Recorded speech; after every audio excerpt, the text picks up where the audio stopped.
क्योंकि तुम्हारा परमेश्वर यहोवा वही ईश्वरों का परमेश्वर, प्रभुओं का प्रभु, और वह महान पराक्रमी और भय योग्य ईश्वर है, जो किसी का पक्षपात नहीं करता और ना घूस लेता है। क्या वो भय योग्य परमेश्वर है?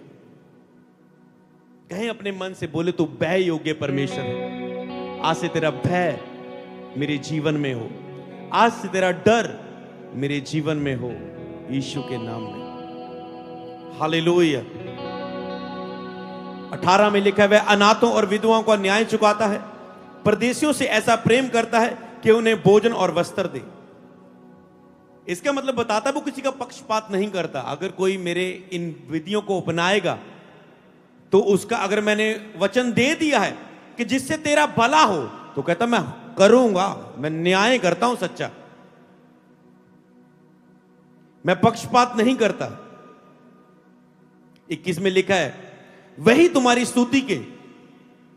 20 में लिखा है, शायद हम 19 तक पढ़ चुके, 18 तक, 19 पढ़ेंगे। इसलिए तुम भी परदेशियों से प्रेम भाव न रखना, क्योंकि तुम भी मिस्र में देश में परदेशी थे। अपने परमेश्वर यहोवा का भय मानना, उसकी सेवा करना, उससे लिपटे रहना। बोलो, यहोवा का भय मानना, उसकी सेवा करना, उससे लिपटे रहना, इसी नाम की शपथ खाना, वह तुम्हारी स्तुति के योग्य है और कोई नहीं।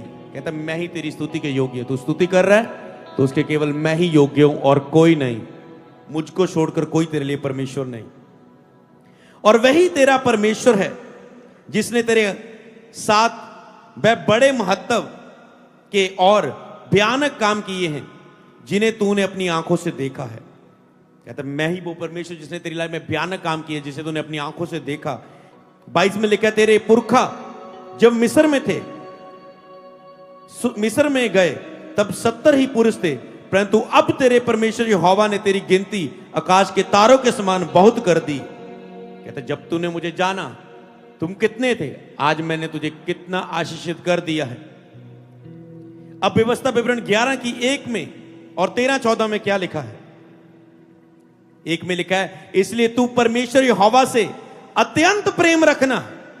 आखिरकार वो आपको एंड करना चाहता है। वो कहता है इसलिए अगर तू इन बातों को सीख चुका है तो अपने परमेश्वर से अत्यंत प्रेम रखना, और जो कुछ उसने तुम्हें सौंपा है अर्थात उसकी विधियों और नियमों और आज्ञाओं को नित्य पालन करना।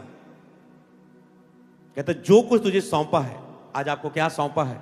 कोई काम प्रभु ने सौंपा है, कोई जिम्मेवारी सौंपी है, कोई गुण आपको, कोई गौरव, कोई कौशल, कोई आपके अंदर गिफ्ट, कोई टैलेंट, कोई कुछ आपके अंदर दिया हुआ है। कहता जो कुछ तुम्हें सौंपा है अर्थात उसकी विधियां, नियमों और आज्ञाओं को नित्य पालन करना।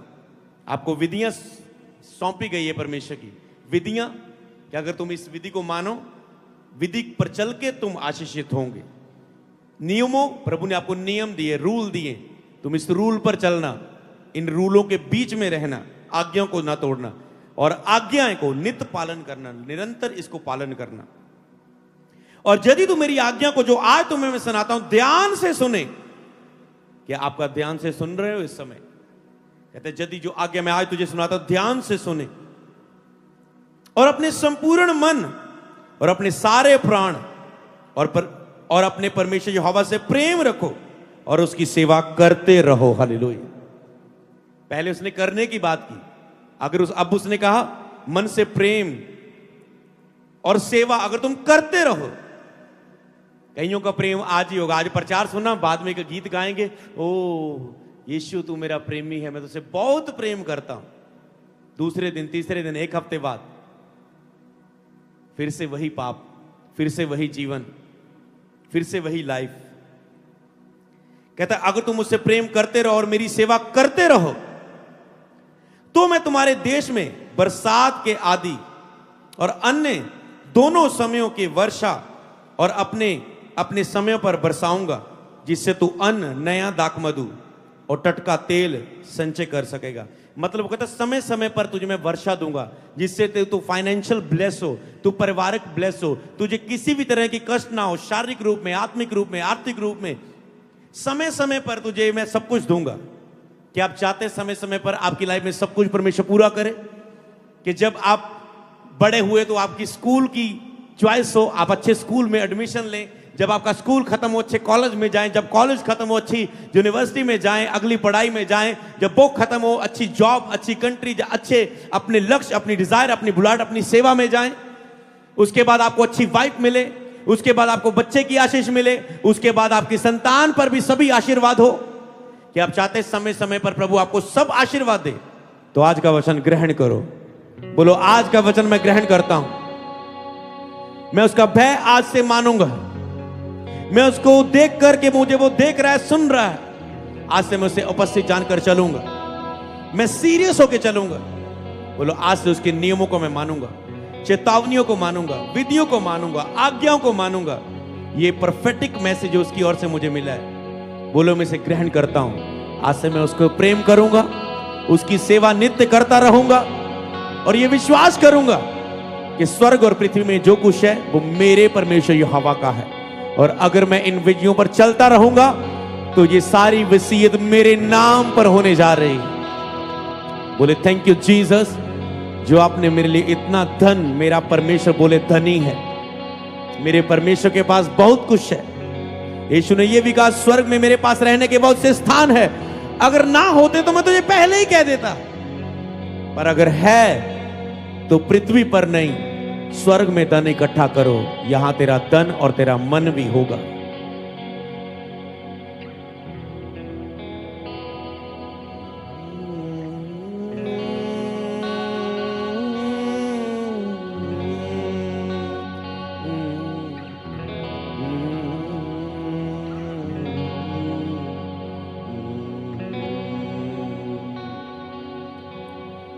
मांगने से ज्यादा मिला मुझे, आभारी हूँ प्रभु मैं। मांगने से ज्यादा मिला मुझे, आभारी हूँ प्रभु मैं। धन्यवाद के साथ स्तुति गाऊंगा, है यीशु मेरे खुदा, उपकार तेरे है बेशुमार, कोटि कोटि स्तुति। इन जीसस ने बोले आमेन, हालेलुया। और जब हमने यहां पर परमेश्वर के बैक वचन, प्रोफेटिकली हमें यह वचन मिला, तो अब उस टॉपिक को हम कंप्लीट करते उसके दूसरे पार्ट को, कि पवित्र आत्मा के 7 गुण और उनका प्रभाव। पवित्र आत्मा के 7 गुण और उनका प्रभाव। आपने आत्मा के 9 फलों के बारे में जाना, प्रेम, आनंद, शांति, धीरज, भलाई, विश्वास, नम्रता, संयम। आपने 9 वरदानों के बारे में जाना, विश्वास, भविष्यवाणी, चिन्ह और चमत्कार, अन्य भाषाएं, आश्चर्य कर्म, चंगा करने का वरदान, भविष्यवाणी करने का वरदान। पर आत्मा लिमिटेड नहीं है, वो अनलिमिटेड है। आत्मा के 7 गुणों के बारे में हमने बुधवार सीखा था। आत्मा के 7 गुण और उनका प्रभाव। अगर आप आत्मा को केवल एक और गहराई से नहीं जानते, अगर आप आत्मा के गुणों और उनके प्रभाव को नहीं जानते, तो आप एक लिमिटेड लाइफ जियोगे। एक लिमिट में रहेगी आपकी लाइफ, आपका फाइनेंस, आपकी स्पिरिचुअल लाइफ, आपका आनंद, आपकी लाइफ में ग्रोथ, बढ़ोतरी, आप लिमिट में रहोगे। पर अगर आप आत्मा की पूर्णता में प्रवेश करने का लक्ष्य रखें, तो आप आत्मा की बहुतायत में चलेंगे। हालेलुया। तो जब आपको आत्मा के 7 गुण पता ही नहीं और उनका प्रभाव नहीं पता, तो आप उस प्रभाव के नीचे रहने के लिए अपने आप को तैयार नहीं करेंगे।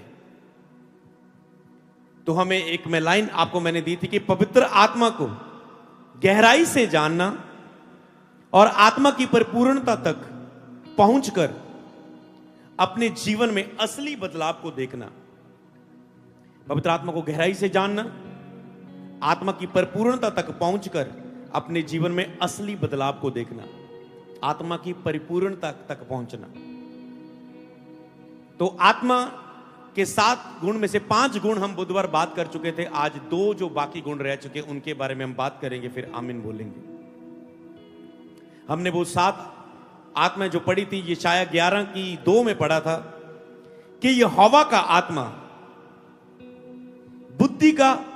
बुद्धि और समझ का आत्मा, युक्ति और पराक्रम का आत्मा, ज्ञान और भय का आत्मा उस पर ठहरा रहेगा। बोलो, मुझ पर ठहरा रहेगा। तो यहां पर इसे आपको याद कर लेना। कैसे? ये हाथ से सबसे पहले यहोवा का आत्मा, आपने ये पहला पॉइंट सीख लिया है। फिर उसके बाद उसने कहा बुद्धि और समझ का आत्मा, बुद्धि और समझ, उसको एक साथ रखा, बुद्धि और समझ का आत्मा, ये 2 आत्मा। फिर उसने लगा युक्ति और पराक्रम का आत्मा, जिसमें आत्मा की युक्तियां हैं, आत्मा के पराक्रम के काम है, सामर्थ्य के काम है। तीसरा है ज्ञान और यहोवा के भय का आत्मा, मतलब ये इन 7 आत्मा को जो आप समझते हैं। और उसने कहा ये तुझ पर ठहरा रहेगा। 5वां तुझ पर ठहरा रहेगा, मतलब पहले नंबर पर है यहोवा का आत्मा। इधर तुम हो तो ये जो उसने बताए हैं आत्मा के प्रभाव, ये तुम इसमें चलना है, तुम्हें एक एक करके, हालेलुया, और तुम्हें एक होना है। 5 बातों को हम पहले सीख चुके हैं कि यहोवा का आत्मा कैसे काम करता है, बुद्धि का आत्मा कैसे काम करता है, उसका कैसे प्रभाव काम करता है, समझ का आत्मा कैसे काम करता है, युक्ति का आत्मा यहोवा का आपकी लाइफ में कैसे काम करता है, पराक्रम का आत्मा कैसे काम करता है। और आज हम सीखेंगे ज्ञान का आत्मा और यहोवा के भय का आत्मा कैसे काम करता है। यहोवा के ज्ञान का आत्मा, कि जब आत्मा आपके ऊपर आता है तो यहोवा का ज्ञान आपके अंदर कैसे काम करता है। जब यहोवा का भय आपके अंदर समा जाता है, और आज हमने वही सुना, यहोवा का भय, उससे प्रेम करना। अगर आज ये भय आपके अंदर समा गया तो यहोवा का आत्मा आप में समा गया, ठहरा रहेगा। तो आत्मा के वो प्रभाव आपकी जिंदगी में आपको साधारण नहीं रहने देंगे। अगर आत्मा के 7 गुण और प्रभाव आपके जीवन में, तो वो आपको साधारण नहीं रहने देता। पर आज आपके अंदर ये लक्ष्य नहीं है कि आप आत्मा के उस 7 प्रभाव को अपनी जिंदगी में प्राप्त करें। तो अगर आज आपका संदेश आपको छुए तो बुधवार के सरमन को दोबारा जाकर YouTube पर सुनना कि वो 5 जो बातें थी वो क्या थी। हालेलुया। तो यहां पर हम जो पहला पॉइंट यहां पर जो कह सकते हो सीधा शेमा पॉइंट देखते हैं, ज्ञान का आत्मा। ये कैसे काम करता है? कौन सा ज्ञान का आत्मा? वो ज्ञान नहीं जो हम पढ़ रहे हैं, सुन रहे हैं दुनिया में, जो किताबों में है, YouTube पर है, इंटरनेट पर है, गूगल पर है, उस ज्ञान की ये बात नहीं कर रहा है। यहोवा के ज्ञान का आत्मा, समझ पा रहे हैं? गुप्त ज्ञान, यहोवा का गुप्त ज्ञान जो आपको संसार में नहीं मिलता। गुप्त ज्ञान यहोवा का ज्ञान की आत्मा आपको डिवाइन सीक्रेट में प्रवेश करवाती है। जब यहोवा के ज्ञान का आत्मा आपके ऊपर आता है तो ये आपको डिवाइन सीक्रेट में प्रवेश करवाती है। मतलब ईश्वरीय जो रहस्य है, जो ईश्वरीय रहस्य है, छिपी हुई बातें, ये आपके ऊपर प्रकट करवाते। जब ये यहोवा का ज्ञान का आत्मा आपके ऊपर उतरता है, जिसके अंदर ये यहोवा का ज्ञान का आत्मा है, आपके ऊपर पता नहीं इन 7 आत्मा में से कितनी, कौन सा आत्मा में आप चल रहे हो, या उसकी कितनी मात्रा में आप चल रहे हो, ये भी है। इसलिए आपको सभी उन प्रभाव के नीचे आना आपका लक्ष्य होना चाहिए। अगर आप एक मसीही हैं, आप आत्मा के साथ एक रिश्ता तो बनाते हैं कि आत्मा कोमल है, पवित्र आत्मा है, एक मेरा मित्र है, वो सहभागिता है, वो मेरा हेल्पर है। आपको पता नहीं वो कितना शक्तिशाली, कितना गुणों से भरा हुआ है, कितने प्रभाव से भरा हुआ है, जो आप सुन रहे हैं बुधवार से लेकर अब तक। तो ऐसी बातें जो सिर्फ परमेश्वर के द्वारा प्रकट की जा सकती है, यह है ज्ञान का आत्मा। ऐसी बातें जो केवल परमेश्वर के द्वारा प्रकट की जा सकती है, ना ही इंटरनेट, ना ही किसी मनुष्य, ना ही किसी बात पर, जो परमेश्वर के द्वारा प्रकट की जाती है। परमेश्वर की छिपी हुई बातें कह सकते हैं। इसमें परमेश्वर की योजना, परमेश्वर की इच्छा, सच्चाई को अपने भक्तों पर प्रकट करना होता है, जिसमें परमेश्वर अपने ज्ञान के द्वारा अपनी जो योजना है ना मनुष्य के ऊपर प्रकट करता है।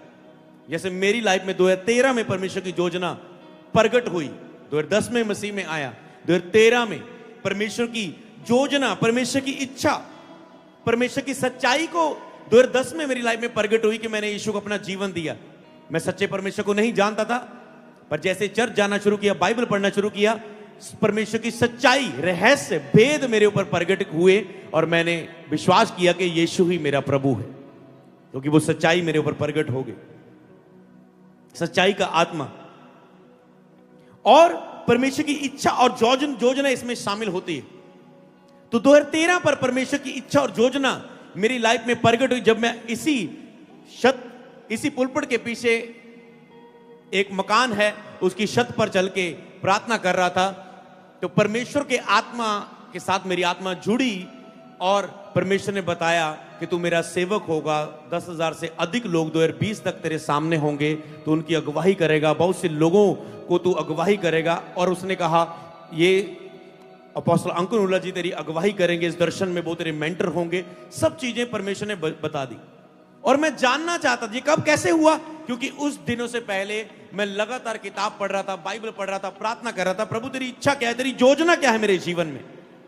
तो ज्ञान के आत्मा ने मेरे ऊपर वो प्रकट किया, वो सीक्रेट बातें जो होने वाली थी लाइफ में, वो जो होने वाला था। कई बार हम लोगों को काउंसलिंग देते हैं, मिलते हैं, वर्ड देते हैं, ऐसा नहीं करना तुझे, और फिर भी वो करते हैं। हम उन्हें बोलते थे, हमने बोला था ना तुझे ऐसा नहीं करना, क्योंकि ज्ञान प्रकट हुआ, तुमने ये यहां नहीं जाना, तूने ये नहीं करना, तूने ये करना है, तुम्हारे ऊपर सेवकाई की बुलाहट नहीं है, तूने नहीं पंगा लेना सेवकाई करने का, तुम्हें करनी है सेवकाई, मत हालातों को ना बोल, तुझे सेवा के लिए चुना है। समझ पा रहे हैं? तो जब लोग नहीं पहचानते, ये ज्ञान होता है, ज्ञान की आत्मा, रहस्य की बात जो ये हवा प्रकट करता है। तो परमेश्वर की योजना हमसे किस पर प्रकट होती है? कुलूसियों की किताब 1:26 इसमें लिखा है, अर्थात कुलूसियों 1:26 अर्थात उस भेद को जो समय और पीढ़ियों से गुप्त रहा, परंतु अब उसके उन पवित्र लोगों पर प्रकट हुआ। कहता अर्थात ये भेद जो समय और पीढ़ियों से रहस्य रहा, गुप्त में रहा, पर अब उन पवित्र लोगों पर प्रकट हुआ। किस पर प्रकट होता है भेद? पवित्र लोगों पर। कहता अब पवित्र लोगों पर, उन पवित्र लोगों पर प्रकट हुआ। जैसे आप होलीनेस में चलने का फैसला करते हैं, कुछ भी हो, मैंने पाप नहीं करना, मुझे पवित्रता में चलना है, तो वो ज्ञान, वो गुप्त ज्ञान कि मुझे पाप नहीं करना, ये हवा का डर आज से मुझे अपनी जिंदगी में निकलना है। जो कुछ बाइबल में लिखा है, आज कुछ भी हो जाए, मुझे उस पर चलना ही चलना है। और आप पवित्रता में चलना शुरू होते हैं। और जैसे ही आप फैसला करते हैं होलीनेस में लंबा चलने का,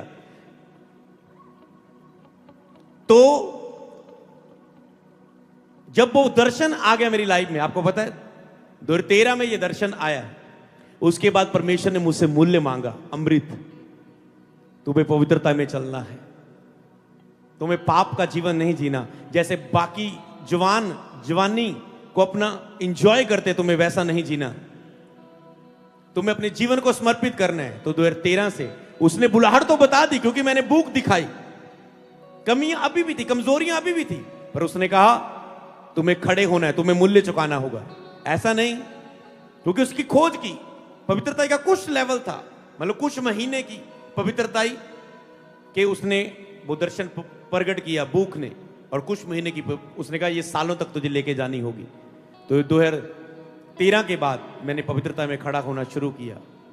13, 6 महीने, 1 साल, 14 हो गया, 15 हो गया, और उसके बाद परमेश्वर ने उसी महान योजना के द्वारा मुझे 2015 के बाद उपयोग करना शुरू कर दिया। हालेलुया।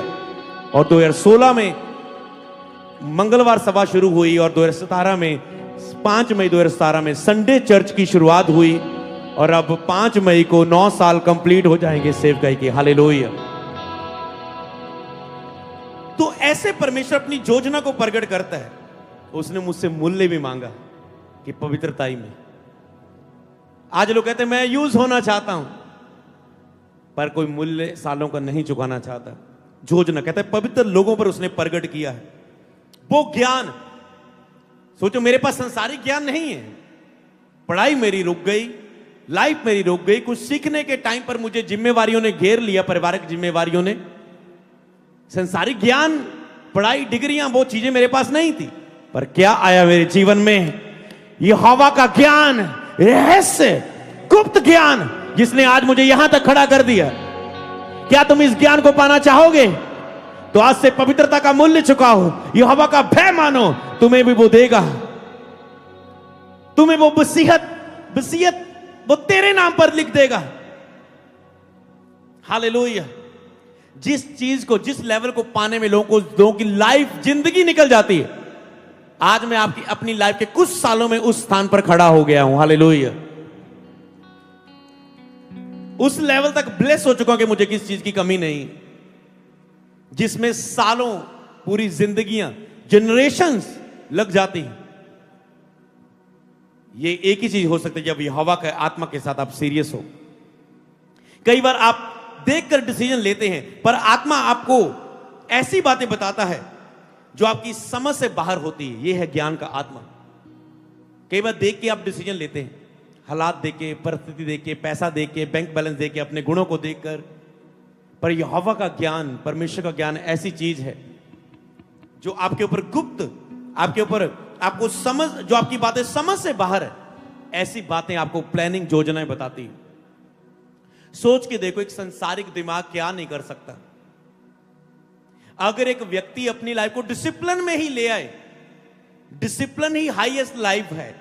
अगर आपने अपने आप को जीत लिया, आपकी लाइफ में 24 घंटे होते हैं, सही उपयोग कर लिया अपने 24 घंटे का, अपनी नींद को जीत लिया, अपनी कमजोरियों को जीत लिया, अपनी डाइट को, अपनी लाइफ को, अपने गुस्से को, अपनी भावनाओं को, अपनी मन करता है या नहीं मन करता है तो तुम कुछ करोगे। अगर आपने मन को जीत लिया, विचारों को जीत लिया, डिसिप्लिन में ले गए अपनी लाइफ को, क्या नहीं मनुष्य कर सकता। पर ये तो संसारिक मनुष्य है जो अपने आप को कंट्रोल करके दुनिया में कुछ कर रहे हैं। समझ पा रहे हैं? पर जो यहोवा का गुप्त ज्ञान है, सोचो, परमेश्वर ने मनुष्य के अंदर इतनी बुद्धि डाली है, अगर आप इसे उपयोग करें तो आप बहुत अमीर, बहुत ब्लेस्ड हो सकते हो, बहुत सी परिस्थिति से बाहर आ सकते हो। ज्ञान, यहोवा का ज्ञान आपको समझ देता है कि तुम बीमार हो, तुझे क्या करना है, तुम बाहर आ सकते हो। तुम फाइनेंशियल तंगी में हो, कर्जे में हो, तुम्हें क्या करना है कि तुम बाहर आ सकते हो। अब पैसा ऊपर से तो नहीं आएगा। मान लो जब प्रभु ने आपको ब्लेस करना है तो कैसे करता है? लोगों को ही उपयोग करता है ना, ऊपर से थोड़ा ना पैसा आ जाता है। आपके काम पर आशीष देता है, आपके बॉस के अंदर मन में डालता है कि आपकी सैलरी बढ़ाए, आपके अंदर बुद्धि भर देता है, समझ भर देता है कि बॉस आपकी बातों से खुश हो जाता है, आपके टीचर्स खुश होते हैं, आप पढ़ाई में अच्छे एग्जाम ले, अच्छे नंबर ले पाते हैं। वो आपको क्षमता देता है, आपको ताकत देता है, आपको बढ़ाता है, आपके लिए ईश्वरीय प्लान कुछ करता है। आप बीमार भी होते हैं तो प्रभु जैसे आपको फाइनेंशियल ब्लेस करने के लिए लोगों को यूज करता है, आपके बॉस को यूज कर सकता है, आपके एजेंट जो आपका काम नहीं कर रहा है, आपका पैसा दबाना चाहता है, उसको प्रभु छू सकता है। कोर्ट केस में आपके जो झूठा केस जिसने आपके ऊपर लगाया है, वकीलों पर कब्जा है, जज पर कब्जा है, प्रभु जो आपके लिए झूठे केस में कोई आपको फंसा रहा है, पर परमेश्वर आपके साथ है। परमेश्वर उनके मनों को बदल सकता है। तो परमेश्वर ऐसे ही काम करेगा। कई बार आपको जब बीमार भी होते हैं, प्रभु आपके लिए डॉक्टर को उपयोग कर सकता है, आपकी हीलिंग के लिए अच्छी डाइट का उपयोग कर सकते हैं, आपको कुछ अवार्ड दे सकते हैं, कुछ गाइड। तो वो संसार में आपको जुक्ति देगा, योजना देगा, तुम्हें करना क्या, तुम्हें क्या छोड़ना। यह है समझ का आत्मा।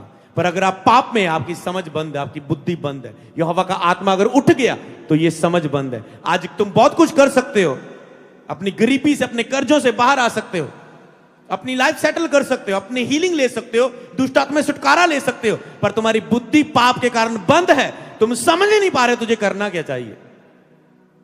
सबको जय मसीह की। मैं जतिन बब्बर और आप देख रहे हैं मसीह परिवार चैनल। जैसे कि आप सब जानते हैं कि मैं इस चैनल पे प्रभु के अलग अलग दासों की वीडियोस डालता हूं, तो अगर आपको हमारा चैनल अच्छा लगता है तो आप इस चैनल को ज़्यादा से ज़्यादा सब्सक्राइब जरूर करें, ताकि आप प्रभु के वचन को सुन सके। वीडियोस को ज़्यादा से ज़्यादा शेयर करें, ताकि जिन लोगों तक वचन नहीं पहुंचा उन तक भी वचन पहुंच सके। सबको जय मसीह की। एक बार मैं आपसे दोबारा कहूँगा कि इस चैनल को सब्सक्राइब जरूर करें और वीडियोस को ज़्यादा से ज़्यादा शेयर करें। जय मसीह की।